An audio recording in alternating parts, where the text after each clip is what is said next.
اعوذ باللہ من الشیطان الرجیم بسم اللہ الرحمن الرحیم الحمد للہ رب العالمین والصلاة والسلام علی اشرف الانبیاء والمرسلین وخاتم النبیین سیدنا و مولانا ابی القاسم محمد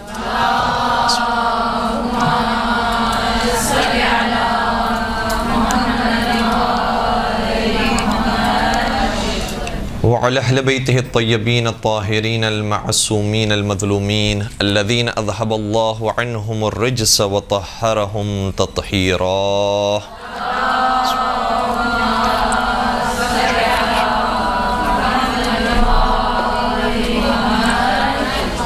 ولعنة الله على أعدائهم أجمعين. أما بعد فقد قال الله تبارك وتعالى في محكم كتابه المجيد وفرقانه الحميد. بسم الله الرحمن الرحيم. السابقون السابقون أولئك المقربون. درود پڑھ دیجئے محمد و آل محمد پر.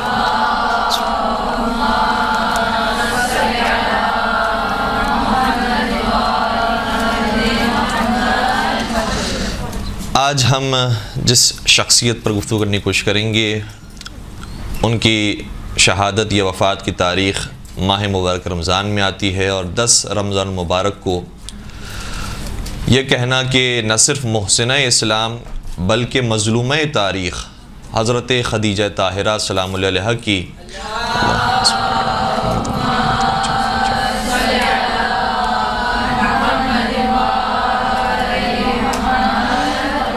وفات کی تاریخ ہے تو غلط نہیں ہوگا، چونکہ نہ صرف یہ کہ سب سے پہلی وہ خاتون کہ جنہوں نے نبی اکرم کا کلمہ پڑھا، نبی اکرم کے پیچھے نماز پڑھی، نبی اکرم کے ساتھ ساتھ رہیں، ان کی حمایت کی، ان کی نصرت کی، اور حمایت اور نصرت کے اندر تینوں راستوں کو اختیار کیا جن 3 راستوں کا ہر موضوع کے ساتھ تعلق ہوتا ہے: اپنی جان، اپنے مال اور اپنی عزت اور آبرو. تینوں چیزیں قربان کر دی حضرت خدیجہ طاہرہ سلام اللہ علیہا نے پیغمبر اکرم کے اوپر.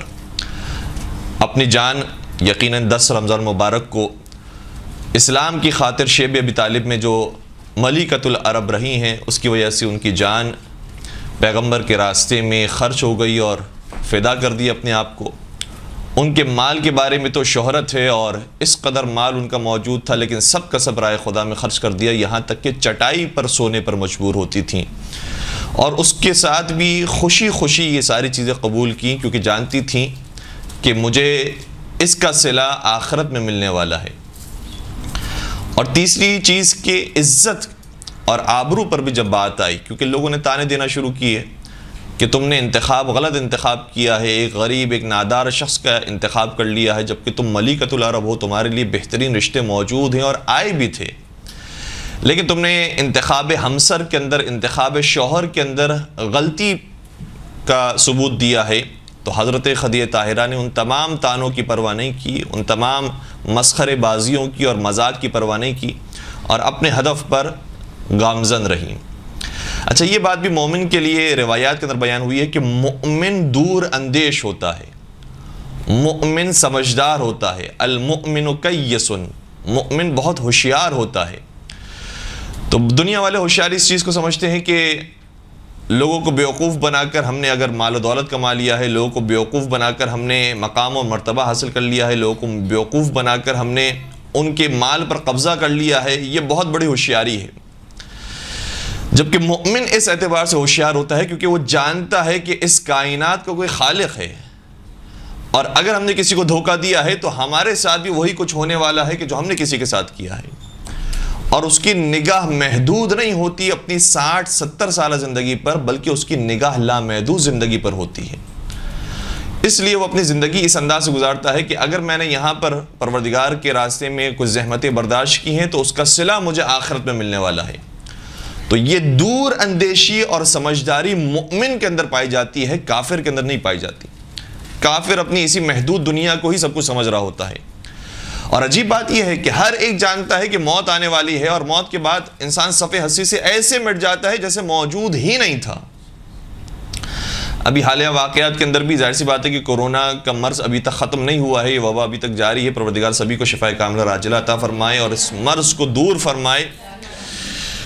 تو کتنے ایسے صحت مند افراد ہیں کہ جو ہمارے ساتھ اٹھتے بیٹھتے تھے، ہمارے ساتھ آخری ملاقاتیں ہوئی تھیں اور ماشاءاللہ صحیح تھے، تندرست تھے، لیکن اچانک موت آ گئی، اور جب وہ چلے گئے تو ان کا ذکر کرنے والا، ان کی باتیں کرنے والا، ان کو سننے والا کوئی موجود ہی نہیں ہے، کیونکہ ہزاروں کی تعداد میں لوگ موجود ہیں۔ 7 بلین تو آج کی پاپولیشن ہے اس دنیا کی، تو کون آ رہا ہے کون جا رہا ہے کسی کو کسی کی پرواہ نہیں ہے۔ اس لیے اس نفسا نفسی کے دور کے اندر ہمیں خود اپنی پرواہ ہونی چاہیے کہ اگر میرا یہ سفر ہوگا تو مجھے آگے کچھ پیش کرنا ہے تاکہ میں منہ دکھا سکوں پروردگار کو کہ یہ میں اعمال لے کر آیا ہوں، میں اپنے ساتھ توبہ کا دامن لے کر آیا ہوں، میں اپنے ساتھ مغفرتیں لے کر آیا ہوں۔ کچھ شکل دکھانے کے لیے چیزیں بھیجنا ضروری ہے۔ تو یہ سمجھداری حضرت خدیجہ طاہرہ سلام اللہ علیہ کے اندر موجود تھی۔ اچھا، اب ہم کچھ خصوصیات کو بیان کرنے کی کوشش کریں گے، چونکہ جناب خدیجہ طاہرہ سلام اللہ علیہ پر ہم نے پچھلے سال بھی گفتگو کی تھی، پچھلے سال نہیں تو ہم نے اس سے پچھلے سال گفتگو کی تھی، اور یہ اس وقت بھی ہم نے کیا تھا کہ حضرت خدیجہ طاہرہ سلام اللہ علیہ کے تاریخی جو واقعات ہیں اور روایات ہیں وہ بہت کم ہیں جو ہم تک پہنچی ہیں، اور جو پہنچی ہیں اس کے اندر بھی بہت سارے مختلف اقوال ہیں، مختلف روایتیں ہیں۔ مثال کے طور پر ہم نے پہلے بھی عرض کیا تھا کہ حضرت خدیجہ طاہرہ سلام اللہ علیہ کی پہلے بھی کیا کسی سے شادی ہوئی تھی یا نہیں ہوئی تھی، اس پر مختلف روایات پائی جاتی ہیں۔ پھر حضرت خدیجہ طاہرہ سلام اللہ علیہ کے جو زمانے میں کام تھے اور ان کا کاروبار تھا وہ کس طرح سے آگے بڑھتا تھا، اس حوالے سے مختلف آرائیں موجود ہیں۔ البتہ زیادہ تر علماء اس حوالے سے بیان کرتے ہیں کہ وہ مضاربے کے ساتھ تجارت کیا کرتی تھیں، یعنی اگر کسی شخص کو بھیجا ہے تجارتی کاروان کے ساتھ تو پہلے سے یہ طے ہوتا تھا کہ اس میں جو فائدہ حاصل ہوگا یا نقصان حاصل ہوگا اس میں ہم برابر برابر کے شریک ہوں گے، اس کو کہا جاتا ہے مضاربہ۔ تو اس طرح سے انہوں نے اپنی تجارت کو آگے بڑھایا تھا۔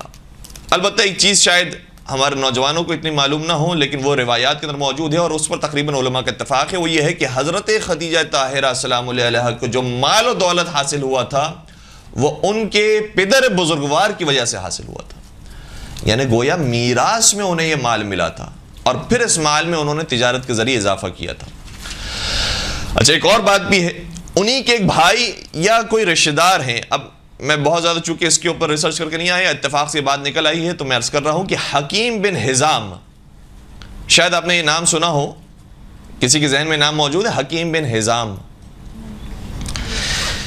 یہ وہ شخص ہے کہ جس کے بارے میں بعض ضعیف روایتوں میں اور یہ کہنا چاہیے جعلی اور جھوٹی روایتوں میں حتیٰ یہ والی بات موجود ہے کہ صرف حضرت علی کی ولادت خانہ کعبہ میں نہیں ہوئی تھی بلکہ حکیم بن حزام کی ولادت بھی خانہ کعبہ میں ہوئی تھی، اور ان کے نام سے منسوب کی ہے یہ باتیں۔ اچھا، حکیم بن حزام اس اعتبار سے ہمارے یہاں کبھی کبھی ممبر سے اس کا نام آ جاتا ہے۔ دوسرا ایک اور حوالہ بھی ہے کہ حکیم بن حزام خود اتنا دولت مند اور ثروت مند آدمی تھا کہ جب یہ مدینے میں مسلمان ہوا تو مدینے میں جتنے کاروان آتے تھے باہر سے، چاہے یمن سے آئیں، چاہے مصر سے آئیں، چاہے شام سے آئیں، کہیں کسی دنیا کے کونے سے آئیں، یہ سارا کا سارا مال خرید لیتا تھا۔ اتنا امیر آدمی تھا، پورے مدینے کی ثروت اور دولت ایک طرف اور حکیم بن حزام کی دولت اور ثروت ایک طرف، سارا مال خرید لیتا تھا، اور پھر وہ مال خریدنے کے بعد مدینے والوں کو مہنگے داموں بیچا کرتا تھا۔ اور لوگوں نے آ کر شکایت کی، یا رسول اللہ یہ شخص سارا مال خرید لیتا ہے اور ہمارے لیے مشکل ہو جاتا ہے کہ ہم کیسے اپنا گزر بسر کر سکیں، تو آپ کچھ اس سے سفارش کریں کہ یہ کام نہ کریں۔ تو نبی اکرم حضرت محمد مصطفیٰ صلی اللہ علیہ وآلہ وسلم نے باقاعدہ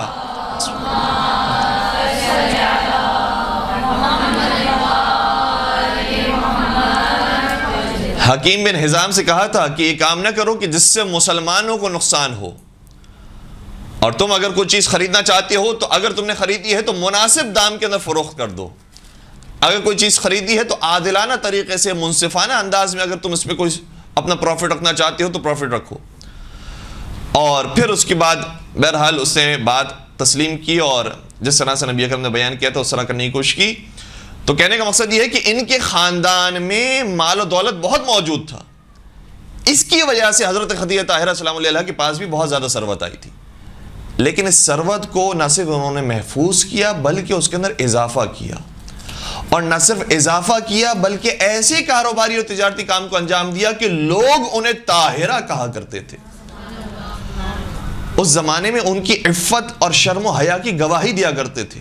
یہ بہت پاک و پاکیزہ خاتون ہے. ایک روایت کا جملہ ہم آپ کی خدمت بیان کریں. کانت تدعا فی الجاہلیت الطاہرہ، زمانے جاہلیت میں انہیں طاہرہ کہا جاتا تھا. لترک ما کانت تفعلہ النساء الجاہلیہ، نساء الجاہلیہ. کیوں کہا جاتا تھا طاہرہ؟ کیونکہ یہ ان کاموں کو انجام نہیں دیا کرتی تھی جن کاموں کو جاہلیت کی عورتیں انجام دیا کرتی تھی. اب دیکھیں سرات کے ساتھ ذکر نہیں ہے لیکن آپ خود سمجھ گئیں. تو اس کا مطلب یہ ہے کہ اگر بی بی کو طاہرہ کا لقب ملا ہے تو ایسا نہیں ہے کہ وہ قوم اور نجف کے کسی شہر کے اندر رہتی تھی اور وہاں پر سبھی پاک اور پاکیزہ ہیں لہٰذا وہ بھی پاک و پاکیزہ تھیں. بدترین ماحول میں، نامناسب ترین ماحول میں انہوں نے طاہرہ کا لقب پایا ہے. اور حق بنتا ہے کہ جس کی ماں طاہرہ ہو اس کی بیٹی کے لیے آیت تطہیر نازل ہو. اللہم صل علی محمد و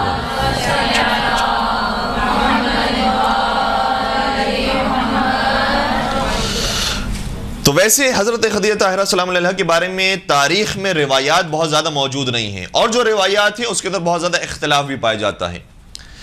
لیکن یہ ضرور ہے کہ حضرت خدیجہ طاہرہ کا ذکر تاریخ نے صحیح طرح سے کیا ہو یا نہ کیا ہو، پروردگار عالم نے قرآن میں ان کا ذکر ضرور کیا ہے. اور مختلف مناسبتوں سے ہمیں پتہ چلتا ہے کہ صرف اور صرف اس کی اگر حقیقی مصداق ہیں تو حضرت خدیجہ طاہرہ سلام علیہا ہیں. اس میں سے ایک آیت السابقون السابقون اولئک المقربون، جو سبقت اختیار کرنے والے ہیں ان کا کیا کہنا، وہ تو واقعاً سبقت اختیار کرنے والے ہیں اور وہی مقربین میں سے ہیں. دیکھیے گا یہ جو سبقت ہے نا یہ ہمارے یہاں دنیا کے اندر بھی دیکھی جاتی ہے. فلاں چیز میں بیسٹ پرائز کس کو ملا، فلاں چیز میں ٹاپ کس نے کیا ہے، فلاں چیز میں فرسٹ کون آیا ہے. ہمارے یہاں صدارتی ایوارڈ دیے جاتے ہیں تو صدارتی ایوارڈ سیکنڈ آنے والے کو کبھی نہیں ملتا، تھرڈ والے کو کبھی نہیں ملتا.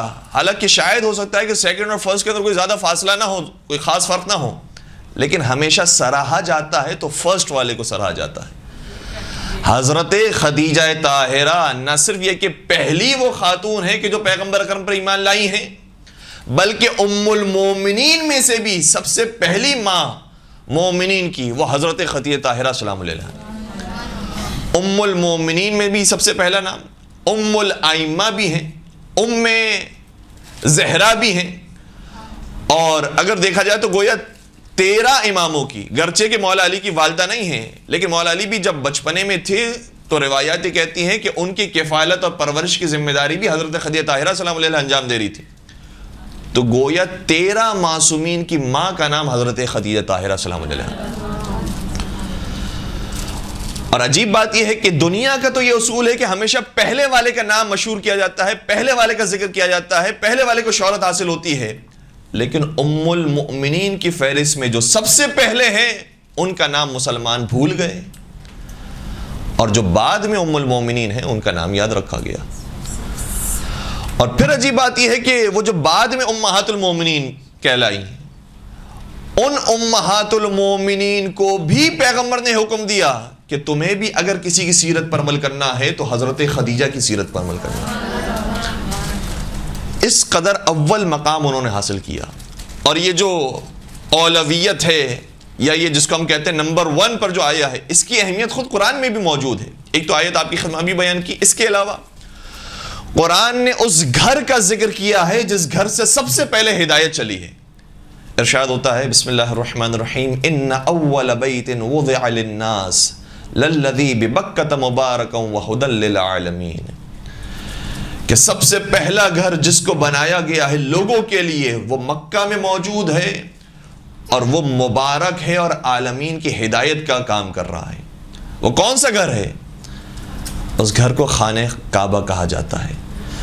تو صرف خانہ کعبہ وہ واحد گھر ہے کہ جس کا ذکر قرآن کریم میں آیا، یعنی اس طرح سے کہ یہ پہلا گھر ہے، ان اول بیت، پہلا گھر ہے جس کا ذکر قرآن کریم میں یہ کہہ کر آیا ہے خانہ کعبہ ہے. تو خانہ کعبہ کے اوپر تو سب کا فوکس ہے، خانہ کعبہ کا احترام تو سبھی کرتے اور کرنا بھی چاہیے. بہرحال اس قدر تاکید آئی ہے روایات کے اندر بھی، آیات کے اندر بھی.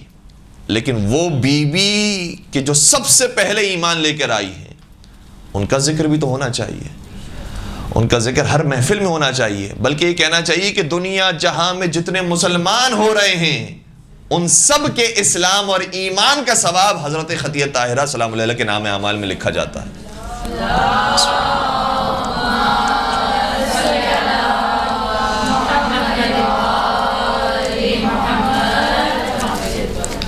اور اسی طریقے سے قرآن کریم کی ایک اور آیت ہے، ارشاد ہوتا ہے کہ انی امرت ان اکون اول من اسلم، پروردگار نے مجھے یہ حکم دیا ہے کہ میں سب سے پہلا مسلمان بنوں۔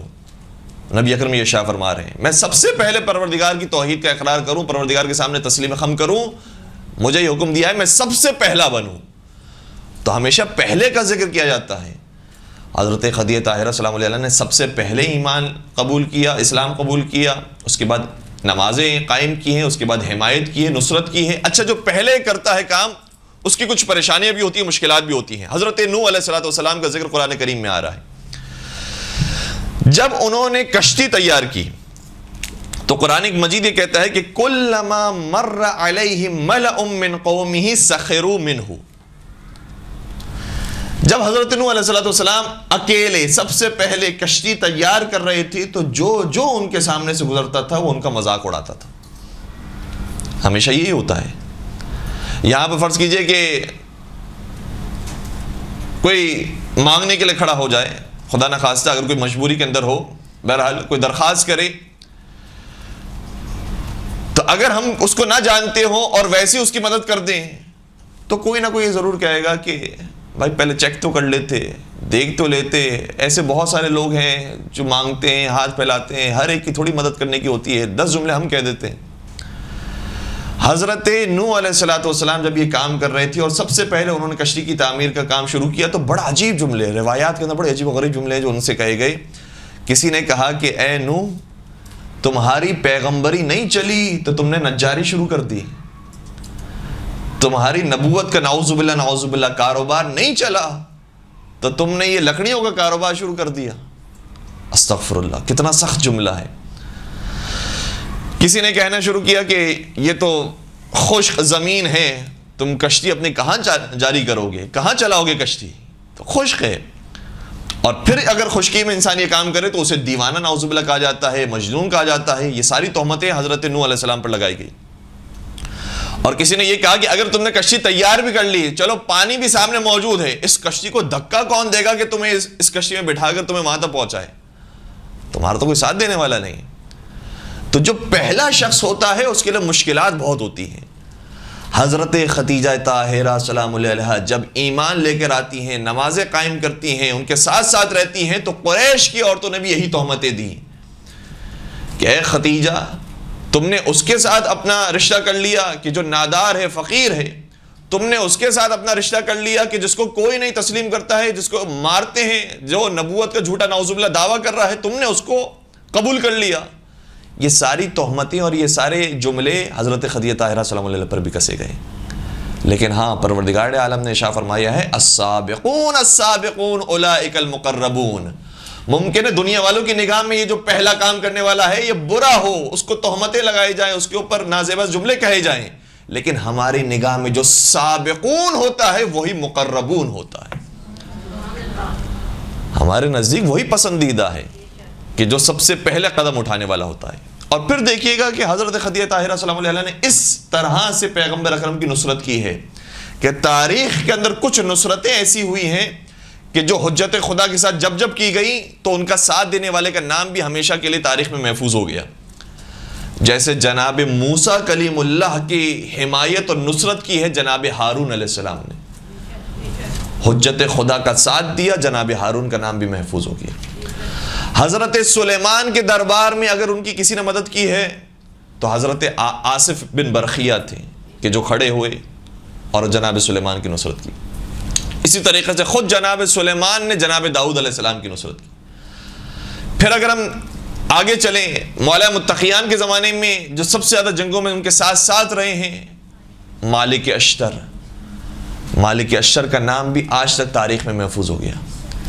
اور پھر مزید اگر ہم آگے بڑھیں مولا حسین علیہ السلام کی زندگی میں، تو مولا حسین علیہ السلام کے ساتھ اگر کسی کا نام مل گیا ہے اور جڑ گیا ہے، بلکہ کہنا چاہیے کہ ایک طرف مولا حسین کا روزہ نظر آتا ہے تو دوسری طرف اس شخصیت کا روزہ ہمیں اسی آب و تاب کے ساتھ نظر آتا ہے، تو وہ کوئی اور نہیں، حضرت ابو الفضل العباس، حضرت عباس علمدار علیہ الصلوۃ والسلام۔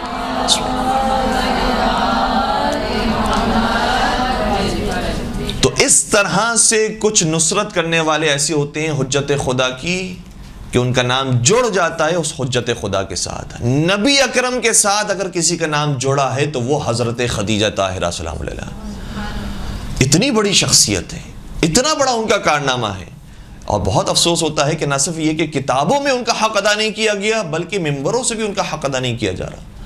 اور اسی طریقے سے ہم جب نام رکھتے ہیں اپنے بچوں کے تو مختلف، جب اپنی بیٹیوں کے نام رکھتے ہیں تو مختلف ناموں کو جب ہم انتخاب کرتے ہیں، الحمدللہ ہمارے یہاں فاطمہ نام بہت رکھا جاتا ہے، بطول، زہرا، یہ نام بہت رکھے جاتے ہیں، بہت اچھی بات ہے، تو ساتھ ساتھ حضرت خدیجہ طاہرہ سلام علیہ کے نام کو بھی یاد رکھا جائے۔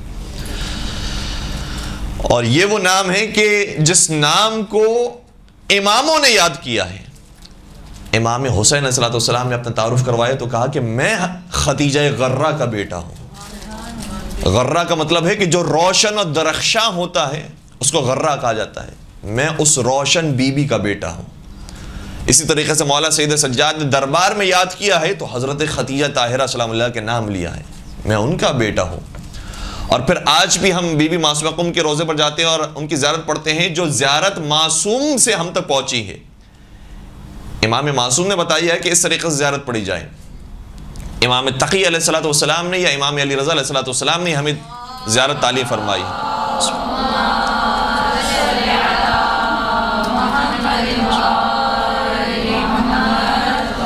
تو انہوں نے فرمایا کہ اس طرح سے زیارت پڑھو اس بی بی کی کہ السلام علیک یا بنت فاطمہ و خدیجہ، اے وہ بی بی کہ جو فاطمہ زہرا اور حضرت خدیجہ طاہرہ سلام علیہ کی بیٹی ہے۔ تو حضرت خدیجہ طاہرہ کا نام ہر مقام پر یاد رکھا گیا ہے۔ نہ جانے کیا مشکلات آئی ہیں اور ہم کس سے متاثر ہو گئے کہ ہم نے اس نام کو فراموش کر دیا۔ یہ نام ہمارے منبر و محراب سے، ہماری کتابوں میں بار بار اس کا ذکر ہونا چاہیے۔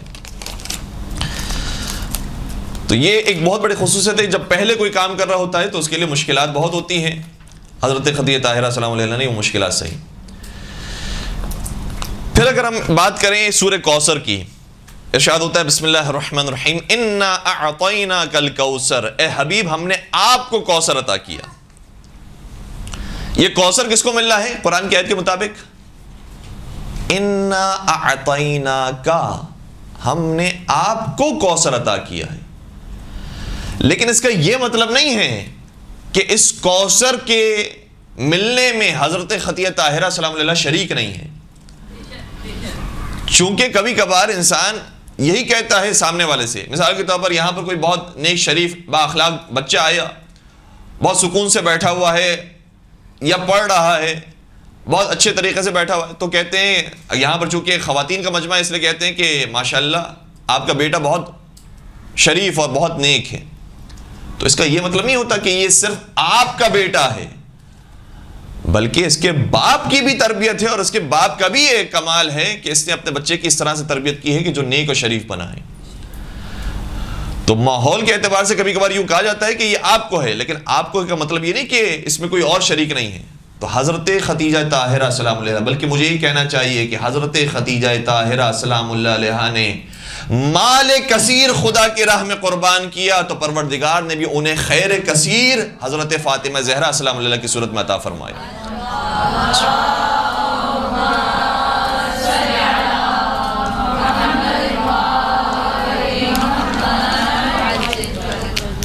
یہ صفت وہ ہے کہ جو حضرت خدیجہ طاہرہ سلام اللہ میں سب سے زیادہ واضح ہے۔ کون سی صفت؟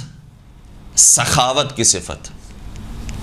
اس صفت کو ہمارے یہاں عام طور پر ہائی لائٹ کیا جاتا ہے، بیان کیا جاتا ہے، اور واقعاً یہ حق بنتا ہے کہ حضرت خدیجہ کی اس صفت کو بیان کیا جائے۔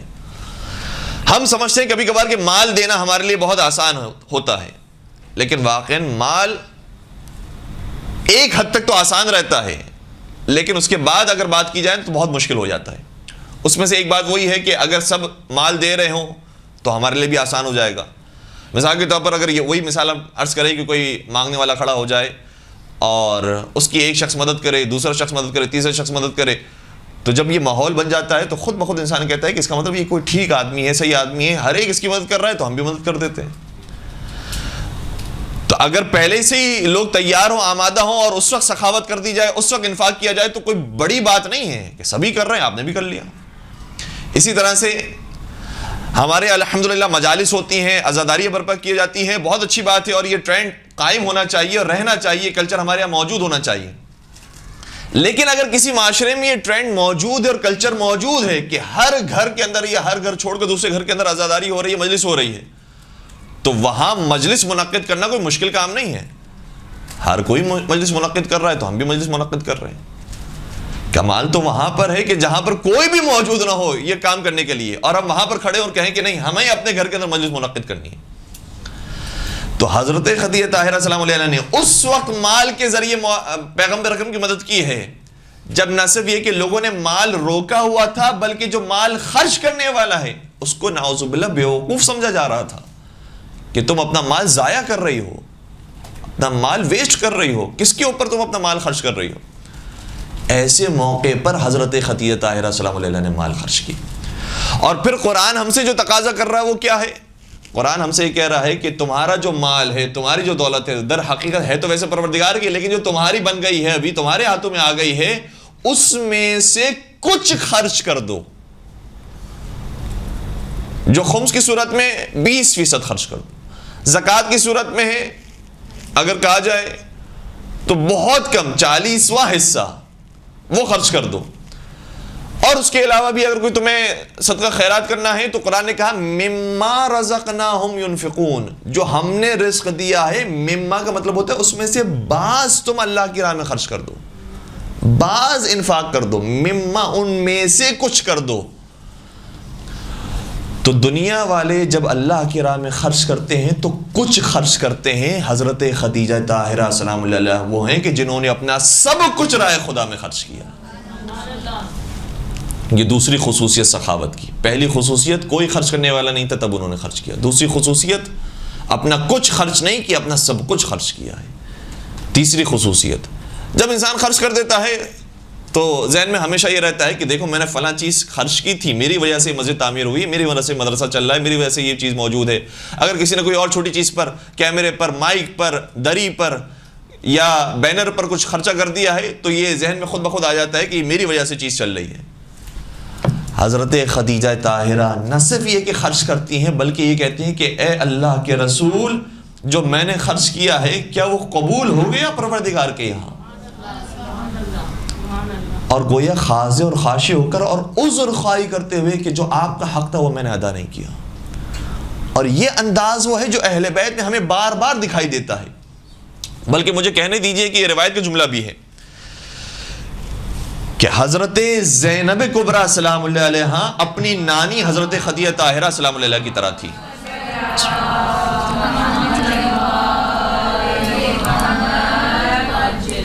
اور جو بی بی کی سیرت ہمیں کربلا میں نظر آتی ہے، ویسے تو ہر مقام پر ہمارے لیے نمونے عمل ہیں، لیکن ایک مقام بڑا عجیب ہے۔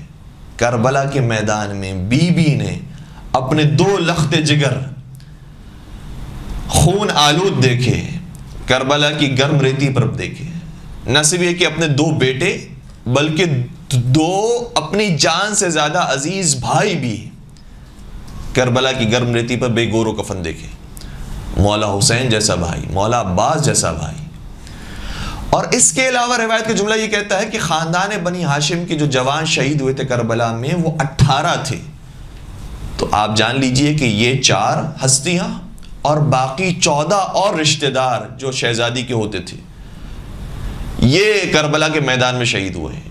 ان سب کو قربان کرنے کے بعد جب پہنچی ہیں لاش امام حسین علیہ الصلوۃ والسلام پر تو یہ جملہ تاریخ میں ملتا ہے کہ شاہ فرمایا ربنا تقبل منا ھذا القلیل، پروردگارا اس قلیل سے قربانی کو ہم سے قبول کر لے۔ یہ اہل بیت نے ہمیں سکھایا ہے کہ سب کچھ دے دیا، اس کے بعد بھی خبردار یہ نہ سمجھنا کہ تم نے بہت کچھ کر دیا ہے۔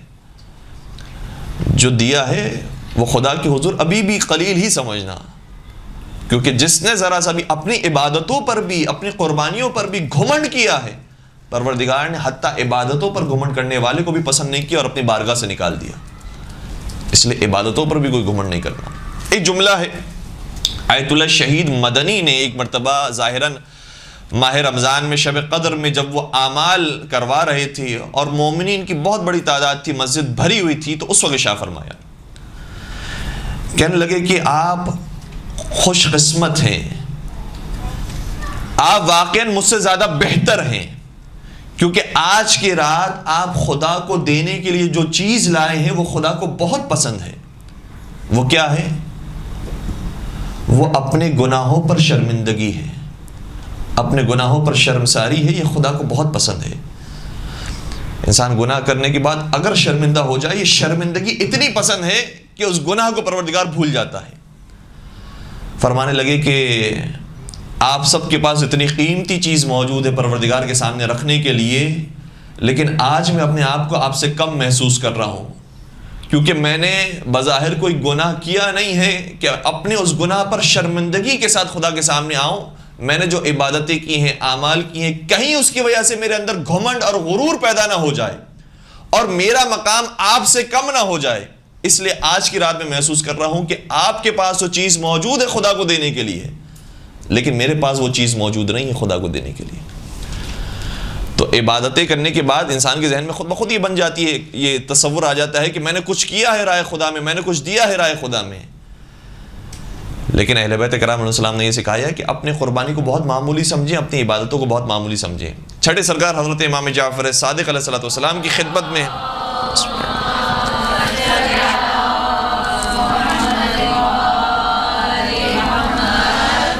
ان کے بہت جل قدر صحابی اور بڑے راوی جن کا نام حماد بن عیسیٰ ہے، اور جنہوں نے بہت ساری روایتیں ہم تک پہنچائی ہیں، موجود تھے۔ امام نے ارشاد فرمایا کہ اے حماد، کیا نماز پڑھنا جانتے ہو؟ گویا مسکرانے لگے، کہنے لگے کہ فرزند رسول، کیا میں نماز پڑھنا نہیں جانوں گا؟ میں تو آپ کو روزانہ دیکھتا ہوں نماز پڑھتے ہوئے، میں نے آپ سے نماز سیکھی ہے، اور آپ جو مسائل نماز بتاتے ہیں میں لوگوں تک پہنچاتا ہوں، کیا مجھے نہیں آتی ہوگی نماز پڑھنے؟ امام نے فرمایا، اچھا تمہیں اگر واقعی نماز پڑھنے آتی ہے تو ذرا پڑھ کے دکھاؤ۔ اور مراجعین ہی فرماتے ہیں کہ جب ہم اس روایت کو پڑھتے ہیں تو ہم کانپ اٹھتے ہیں کہ وہ حماد بن عیسیٰ کہ جو امام کی نماز ڈائریکٹ دیکھ رہا تھا، امام نے کہا تم ذرا نماز پڑھ کے دکھاؤ تو ہم دیکھیں کہ تم نماز کیسے پڑھتے ہو۔ اور ہمارے اور اماموں کے درمیان تو فاصلہ آ گیا ہزاروں سالوں کا، ہم نے تو امام کی نماز دیکھی نہیں کہ کیسی ہوتی ہے نماز، تو ہماری نماز کو کہیں امام وقت یہ نہ کہتے کہ یہ ہوتی ہے نماز۔ حماد بن عیسیٰ کھڑے ہوئے، 2 رکعتی نماز پڑھی۔ جب نماز مکمل ہو گئی تو امام نے یہ ارشاد فرمایا کہ یہ جو تم نے پڑھی تھی کیا یہ نماز تھی؟ کانپ اٹھا، کیا لگا کہ فرزند رسول مجھے تو اسی طرح کی نماز پڑھنے آتی ہے۔ پھر امام نے فرمایا کہ اب دیکھو ہم کیسے نماز پڑھتے ہیں، اور پھر اس سے دقت کے ساتھ جب امام کی نماز کو دیکھا، اور باقاعدہ روایت کے اندر لکھا ہے کہ امام یہ پڑھنے کے بعد کتنی دیر کے لیے خاموش ہوئے، کتنی دیر کے لیے سانس لی، اور پھر اس کے بعد کیا پڑھا، اس کے بعد کیا پڑھا، پھر دقت کے ساتھ جو امام کی نماز ہوئی، امام نے فرمایا یہ ہوتی ہے نماز۔ اور وہی امام کہ جو ان کو سکھانے کے لیے، تاکہ اور ان کے ذریعے ہم سب کو سکھانے کے لیے کہ جو نماز پڑھنے والے ہیں وہ یہ نہ سمجھے کہ فلاں تو نماز نہیں پڑھتا، فلاں تو عبادت نہیں کرتا، فلاں تو اعمال نہیں کرتا ہے، تو ہم تو نماز پڑھنے والے ہیں تو ماشاءاللہ ہمارا کیا مقام مرتبہ ہوگا۔ کہیں ایسا نہ ہو کہ امام یہی جملے ادا کریں کہ جو تم پڑھ رہے تھے یہ نماز تھی۔ یہ اس کو سکھانے کے لیے تھا، لیکن خود اپنے لیے کیا بیان فرماتے ہیں؟ چوتھے سرکار حضرت امام زین العابدین علیہ السلام ارشاد فرماتے ہیں،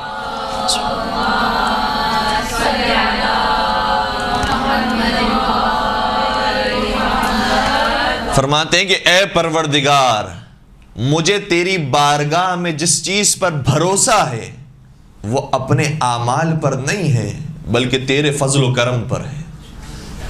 یہ کون کہہ رہا ہے؟ سید الساجدین، زین العابدین، جس کے بارے میں دنیا والے نہیں کہہ رہے کہ یہ زین العابدین ہے، بلکہ رسول صادق نے فرمایا میرا چوتھا جانشین سید الساجدین اور زین العابدین ہوگا۔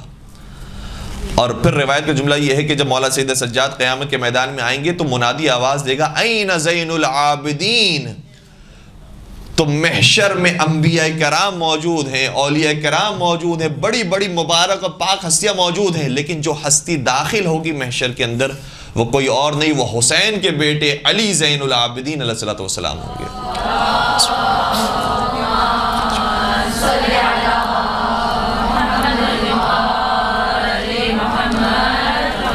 تو خود اماموں نے ہمیں سکھایا ہے کہ اپنی عبادتوں پر کوئی انسان گھمنڈ نہ کرے کہ میری وجہ سے ہو رہا ہے، یہ بھی پروردگار کی دین ہے کہ جو ہم کر پا رہے ہیں۔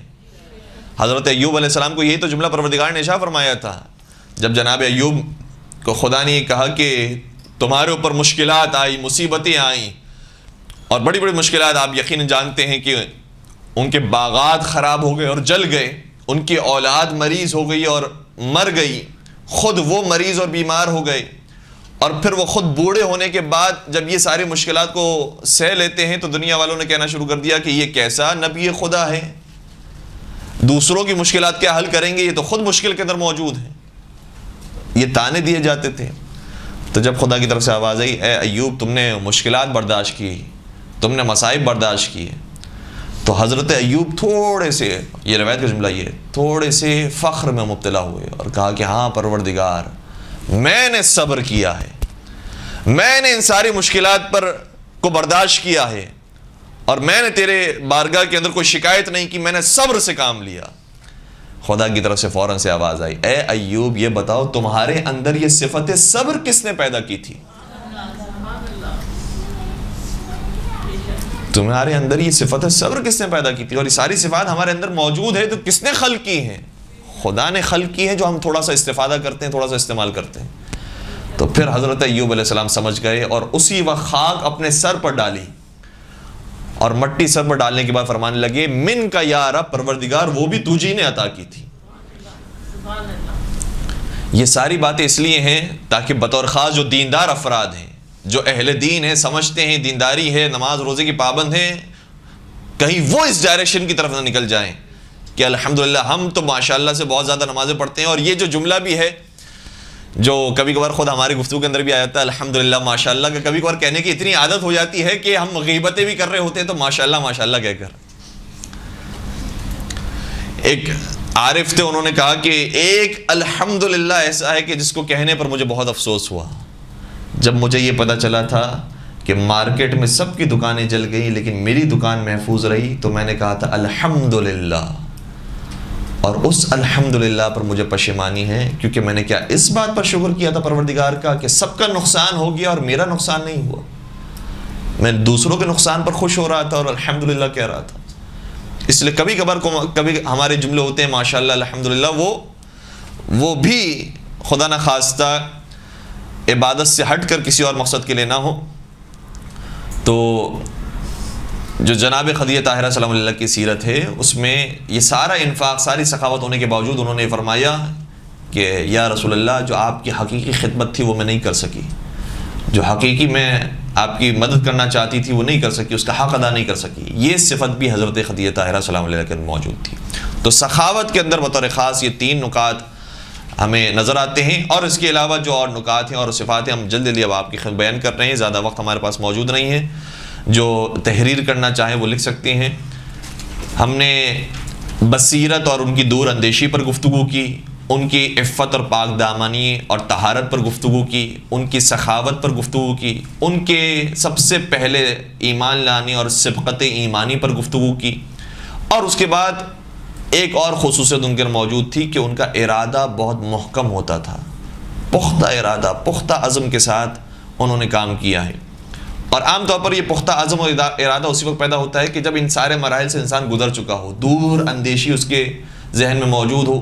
مثال کے طور پر کبھی کبھار ایسا ہوتا ہے کہ کچھ طالب علم آتے ہیں مدرسے میں، پروردگار سبھی کو انشاءاللہ ترقیاں عطا فرمائے دنیا اور آخرت کے اندر، لیکن بہرحال کبھی کبھار کچھ طالب علم آتے ہیں، کچھ سال گزارتے ہیں حوزے کے اندر، مدرسے کے اندر، لیکن وہ استقامت پیدا نہیں ہو پاتی، ان کے عزم اور ارادے کے اندر وہ پختگی موجود نہیں ہوتی، تو وہ بعد میں جا کر اس فیلڈ کو چھوڑنے پر مجبور ہو جاتے ہیں۔ بہرحال ہر ایک کی مجبوری ہے، ہم کسی کے بارے میں کچھ نہیں کہہ سکتے، لیکن کہنے کا مقصد یہ ہے کہ استقامت اسی کے اندر قائم ہوتی ہے جس کے پاس پہلے بصیرت موجود ہو۔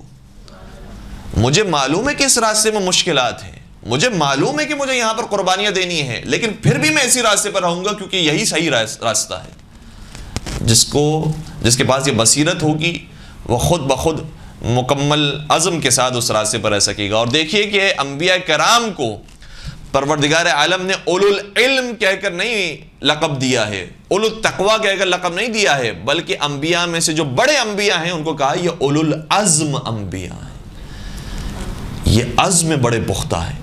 حضرت نوح علیہ السلام، حضرت موسیٰ علیہ السلام، حضرت ابراہیم علیہ السلام، حضرت عیسیٰ علیہ السلام، اور نبی اکرم حضرت محمد مصطفیٰ صلی اللہ علیہ وسلم۔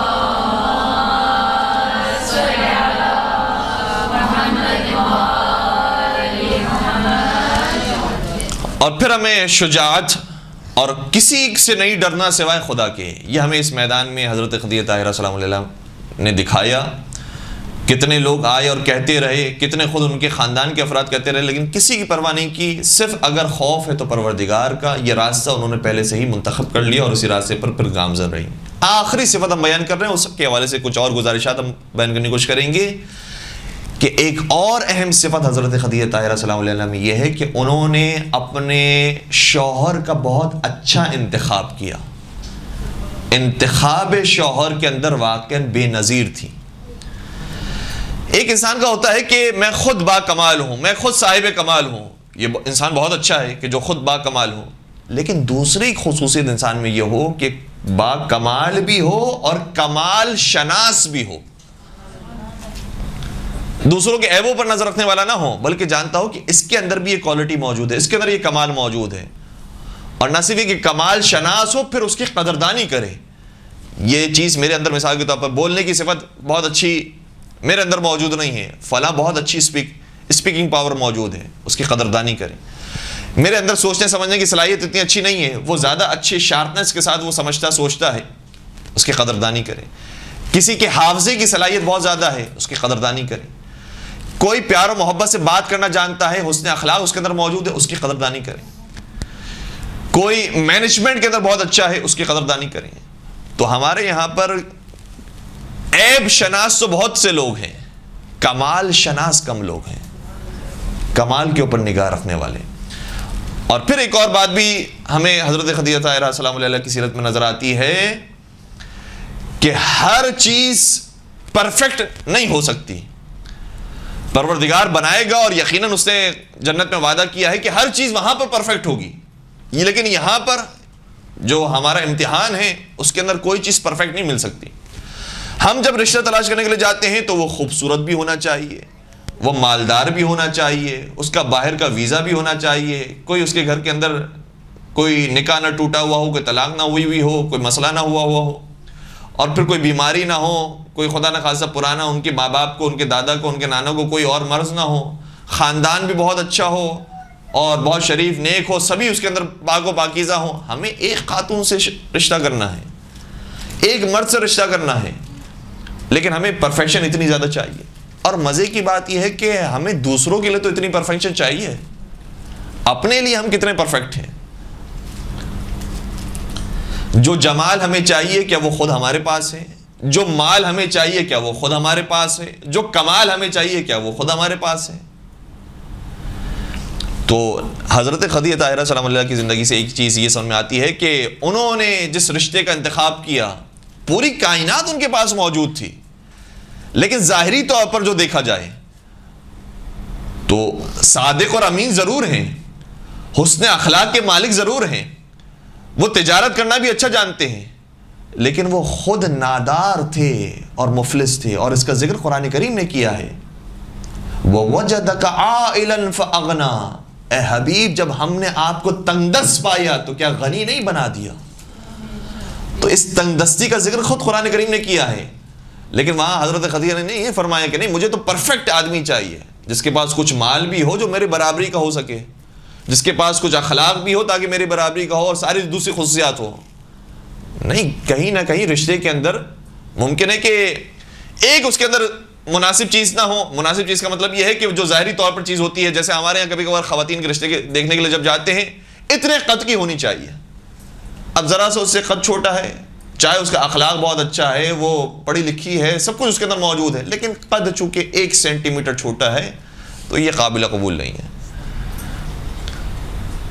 1 اگر سینٹی میٹر چھوٹا قد ہے تو یہ تو دیکھو اس کے اندر 20 اور صفات بھی موجود ہیں، اور تمہارا گھر بہت اچھا چلا سکتی ہے، تمہارے اولاد کے لیے بہت اچھی ماں بن سکتی ہے، تمہارے لیے بہت اچھی پارٹنر بن سکتی ہے، اور بہت ساری صفات اس کے اندر موجود ہیں، لیکن انسان نے جو پرفیکشن کا معیار بنایا ہوتا ہے وہ تلاش کرنے کی کوشش کرتا ہے. تو دنیا میں ہر چیز پرفیکٹ نہیں مل سکتی، بلکہ شاید یہ کہنا چاہیے کہ دنیا میں کوئی چیز بھی جو ہم نے اپنے معیارات بنائے ہوتے ہیں، آئیڈیل بنایا ہوتا ہے، پرفیکشن کے معیارات بنائے ہوتے ہیں، وہ کبھی بھی پرفیکٹ نہیں مل سکتے. کہیں نہ کہیں کوئی نہ کوئی ظاہری طور پر ہی صحیح باتیں ہوتی ہیں. ہم اس حوالے سے بات نہیں کر رہے، اگر کسی کے ذہن میں خدا نخواستہ کوئی بات آ جائے کہ نبی اکرم کی ذات نعوذ باللہ ہم یہ کہیں کہ وہ کامل نہیں تھی، وہ نہ صرف کامل ذات تھی بلکہ دوسروں کو کامل بنانے کے لیے آئی تھی. لیکن یہ دنیا کی پریشانیاں ہیں جس کا ذکر قرآن کریم نے خود کیا ہے کہ ہم نے ان کو پہلے تندرست رکھا تھا، فقیری اور مفلسی کے اندر رکھا تھا، اور اس کے بعد انہیں غنی بنا دیا. تو اس کا ذکر چونکہ خود قرآن کریم میں آیا ہے اس لیے ہم نے اس بات کا حوالہ پیش کیا. اور پھر اگر ہم دیکھیں تو جب یہ ازدواجی زندگی آگے بڑھتی ہے تو کیا خوبصورت جملے ہیں جو ایک مقام پر ہمیں نظر آئے کہ جب نبی اکرم ایک سفر پر گئے ہوئے تھے اور واپسی پر جب جناب خدیجہ طاہرہ سلام اللہ کے گھر پر تشریف لائے تو باقاعدہ جملے ہیں جو اشعار کی صورت میں بی بی نے ادا کیے کہ جا الحبیب، میرا دوست، میرا حبیب یہ سفر سے واپس آ گیا. یہ ہمسرداری کے اندر یہ جو جملے ہیں یہ بہت زیادہ اہمیت رکھتے ہیں. نبی اکرم نے بھی کئی مقامات پر یہ جملے شائع فرمائے ہیں کہ جو ہم بہت زیادہ سرسری انداز میں گزر جاتے ہیں کہ آئی لو یو کہنا چاہیے. آئی لو یو کہنا یہ بہت بڑی چیز ہے اور بہت بڑا گویا ایک نیکی کا کام ہے جو ہم انجام دے رہے ہوتے ہیں.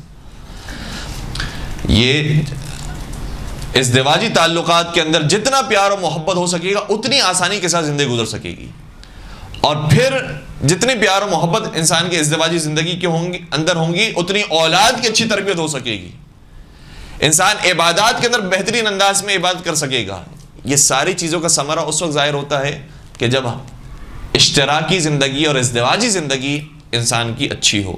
تو حضرت خدیجہ طاہرہ سلام علیہ اور پیغمبر اکرم کی جو زندگی ہے واقعی نمونہ عمل ہے تمام نئے جوڑوں کے لیے، اور جو جوڑے پرانے بھی ہو گئے ان کے لیے بھی. بہرحال نبی اکرم کی زندگی نمونہ عمل ہے کہ اب اس طریقے سے اپنی زندگی کو جاری رکھ سکتے ہیں. بس آخر میں چونکہ بی بی کی وفات کی تاریخ آنے والی ہے اس لیے ہم عرض کر رہے ہیں کہ بی بی نے وقت آخر شیب ابی طالب میں 3 سال گزارنے کے بعد وہ بی بی کے جس کے لیے نوکر چاکر موجود تھے، وہ بی بی کے جس کے لیے آرام دہ بستر موجود تھے، اس بی بی نے جڑی بوٹیوں پر گزارا کر کے، گھاس پھوس کھا کر، چٹائی پر لیٹ کر، ریت پر اور مٹی کو اپنا بچھونا بنانے کے بعد جب اس دنیا سے جانے لگیں تو نبی اکرم سے یہ شاہ فرمایا کہ یا رسول اللہ میں 3 چیزوں کی وصیت آپ کو کر رہی ہوں. بعض روایتوں میں البتہ 4 وصیتیں بھی ہیں لیکن میں آپ کی خدمت میں یہ 3 وصیتیں والی روایت عرض کر رہا ہوں. عرض کہ یا رسول اللہ میں 3 باتیں آپ سے کہنا چاہتی ہوں. پہلی بات یہ ہے کہ مجھے یہ بتائیے کہ کیا آپ مجھ سے راضی ہیں؟ آپ کی رضایت مجھے عزیز ہے. کیا جو میں نے آپ کے ساتھ زندگی گزاری ہے اس کے بعد آپ مجھ سے راضی ہیں؟ نبی اکرم نے شاہ فرمایا کہ ہاں میں بھی راضی ہوں، میرا پروردگار بھی راضی ہے، اور تمہاری طرف سے مجھے کوئی قدورت محسوس نہیں ہوئی. میں تم سے کوئی ایک جملہ بھی یہ نہیں کہہ سکتا کہ مجھے تمہاری طرف سے ناگوار محسوس ہوا ہو. حضرت خدیجہ طاہرہ نے اطمینان کا سانس لیا. دوسری وصیت فرمائی یا رسول اللہ میری دوسری وصیت یہ بھی ہے کہ جب میں چلے جاؤں تو آپ میری بیٹی کا خیال رکھیے گا. اور بیٹی کا خیال رکھنے کے اندر پھر بی بی نے وضاحت فرمائی ہے. فرمایا کہ یا رسول اللہ لوگ اسے آ کر آزار و اذیت نہ دیں. یہاں تک کہ اس جملے پر پہنچی. فرمایا کہ یا رسول اللہ کوئی میری اس بیٹی کو تماچا نہ مارے اور کوئی میری اس بیٹی کو برا نہ کہے. میں کہوں گا اے بی بی آپ کی اس وصیت پر نبی اکرم نے تو بھرپور طریقے سے عمل کیا، لیکن جب نبی اکرم اس دنیا سے چلے گئے تو اس بچی کو تماچے بھی لگے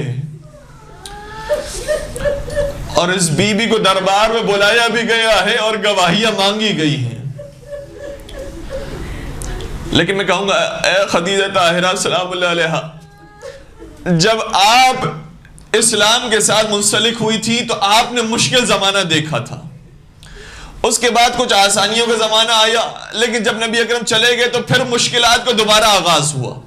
اور مشکلات کا آغاز اب ایسے ہوا کہ پھر اہل بیت سے وہ مشکلات ختم نہیں ہوئی۔ یہ پہلا موقع تھا کہ جب شہزادی زہرا کے اوپر کسی نے تماچا لگایا تھا، اور پھر یہ تماچے کا سلسلہ ہمیں کربلا کے میدان میں دکھائی دیا۔ ایک بنت رسول ہے کہ جس پر تماچا لگایا گیا، وہ بنت الحسین تھی کہ جنہیں ایک بار نہیں بلکہ کربلا سے شام تک تماچوں پر تماچے لگائے گئے۔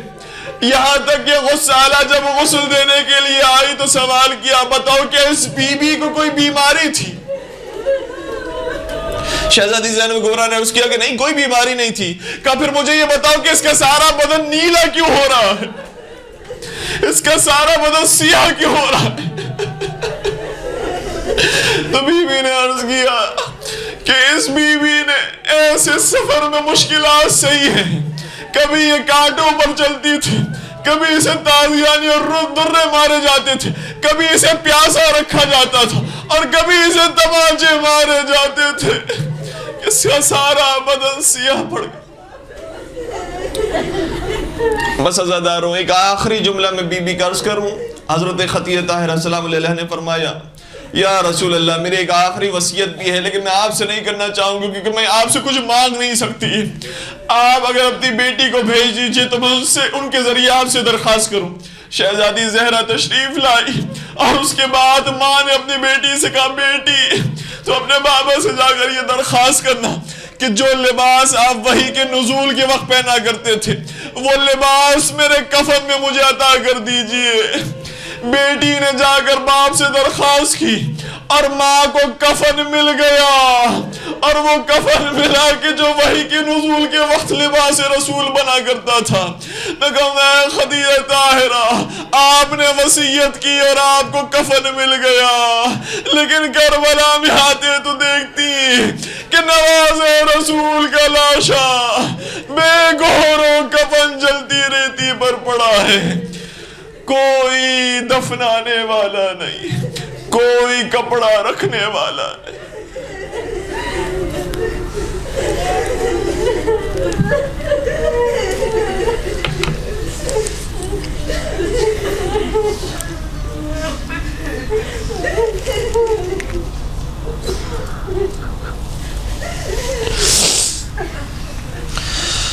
الا ولعنت اللہ علی القوم الظالمین وسيعلم الذين ظلموا أي منقلب ينقلبون۔ پروردگار ناسک ہماری حضرت سیدہ کائنات میں جگہ نصیب فرما۔ پروردگار حضرت خدیجہ طاہرہ سلام علیہ، حضرت زینب کبریٰ سلام علیہ، اور باقی پاک بیویوں کی قبروں کی زیارتیں ہم سب کو نصیب فرما، ان کی شفاعت سے ہم سب کو بہرامن فرما، پالنے والے 4 معصومین کی زیارتوں سے بھی مشرف فرما، حج و عمرے کی سعادت نصیب فرما، پالنے والے حضرت خدیجہ طاہرہ سلام علیہ کی سیرت پر عمل پیرا ہونے کی توفیق نصیب فرما۔ جو ایمان اور استقامت انہوں نے دکھائی ہے وہ ہمارے اندر بھی پیدا فرما، ہماری اولاد کو بھی انہی کی نقش قدم پر چلنے کی توفیق نصیب فرما۔